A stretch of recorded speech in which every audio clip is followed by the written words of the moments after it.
In Southern California, we focus much of our attention on fires that start beyond our front door, wildfires.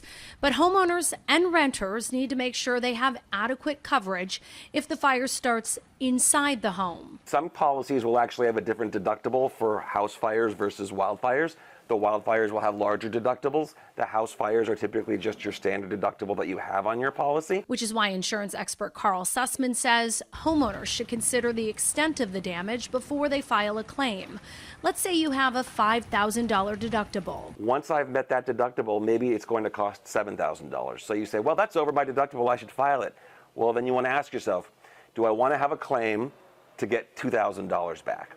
The answer might be no, especially if you can write that check anyway. Sussman says homeowners also tend to get better deals when they're the ones writing the check. When they see an insurance company involved, the rates go up on what they're going to charge, versus if you tell them, look, I'm paying this out of pocket, what's the best you can do for me? I've seen rates that they're getting quoted half of what they're getting quoted to the insurance companies. As a general rule of thumb, how much will your premium go up if you file a claim?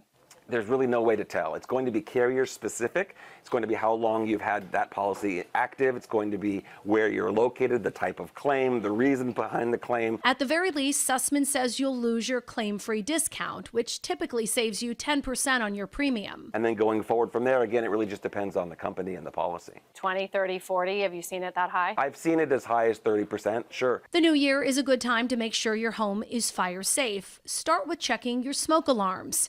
Change the batteries, or if they're hardwired, do a system test. Another thing to be sure of is that you have fire extinguishers in the house and that they work and you know how to use it. A lot of times you'll buy it and you've tucked it underneath the table or put it wherever in the cabinet. Nobody knows how to use it.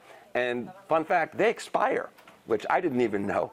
So you actually have to get a new one every few years to be sure you have it. What about making sure you're properly insured? How do you know that if a fire tears through your house, you have enough money to rebuild? Well, you want to go to multiple sources, right? You want to talk to a real estate agent, have them come take a look and say, what do you think the cost is going to be? You can go to a contractor, usually costs a few $100. They'll come out and they'll give you a bid to rebuild the home from scratch. If your insurance broker uses a model to determine the cost to rebuild, Sussman says keep in mind contractors are charging upwards of $500 a square foot right now due to the increased building amongst Palisades and Altadena fire survivors.